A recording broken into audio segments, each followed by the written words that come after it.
Everyone knows that Samsung's next device launch will be the Samsung Galaxy S9, a flagship device to replace the Galaxy S8. Leaks have been prolific, and with a new Samsung flagship due to be announced at the end of February at Mobile World Congress, we're raking through the likely differences between old and new. Here's how the Galaxy S9 is rumored to compare to the Galaxy S8. Both glass front and back with metal core, new location for the rear fingerprint scanner on S9. The big takeaway from the Galaxy S9 is that the design isn't changing all that much. The new flagship is rumored to be composed of a central metal core with glass front and back, with those familiar curved edges and IP68 protection. At a glance, there seems to be little difference from the Galaxy S8, with Infinity Display still dominating the device design.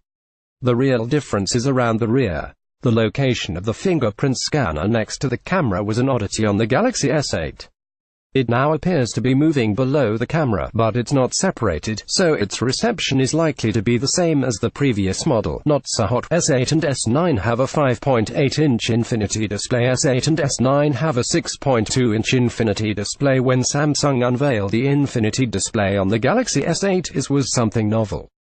Sporting a 18.59 aspect, it was one of the first devices to make this change.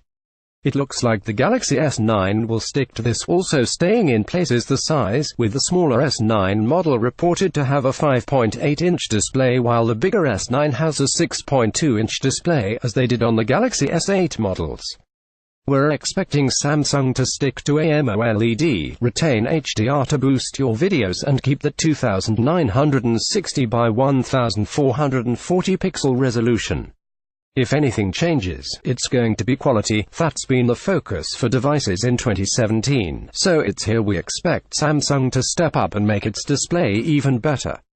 Galaxy S9, Qualcomm Snapdragon 845 or Exynos 9810, a 4GB RAM, 64GB microSD. Rumored Galaxy S8, Qualcomm Snapdragon 835 or Exynos 8895, 4GB RAM, 64GB microSD. Both have 3500 mAh batteries on the hardware front. All the rumors point to the latest from Qualcomm as Samsung's own Exynos. The Snapdragon 845 is said to power the Galaxy S9 models in some regions, while the new Samsung Exynos 9810 will power some others like those you'll get in the UK. This positioning very much reflects the arrangement of the Galaxy S8 and S8. While these new hardware platforms will be better in some areas than the previous generation, we're not expecting huge power savings. But we are expecting better iris scanning and facial recognition from the S9 models. Both are, however, better optimized for AI tasks, reflecting the rise in services like Google Assistant. In this case, Bixby will be in both devices.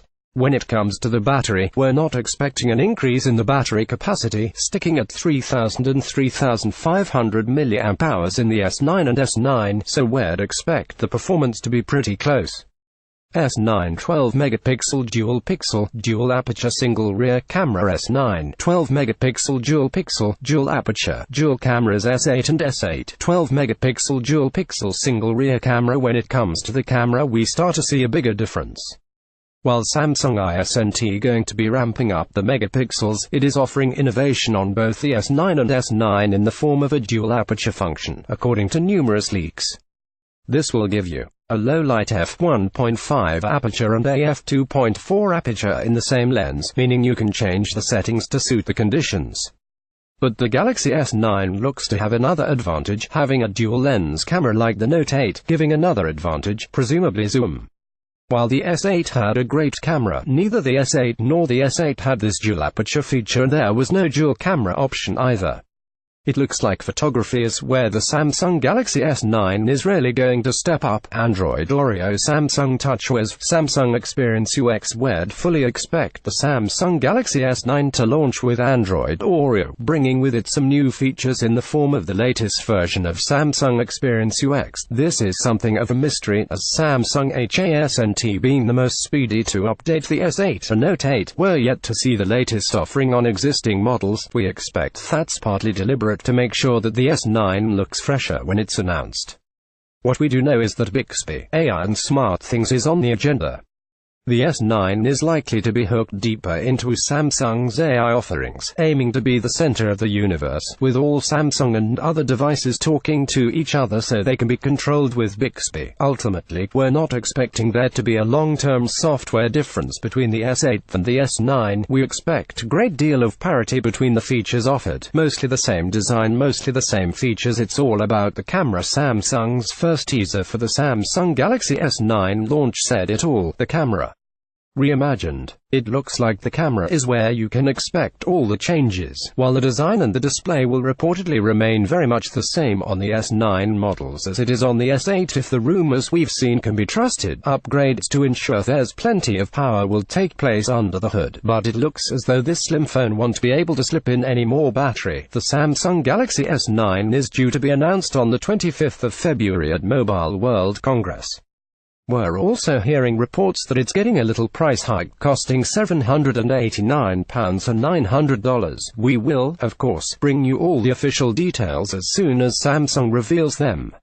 And don't forget to check out our guide to the very best smartphones on the planet.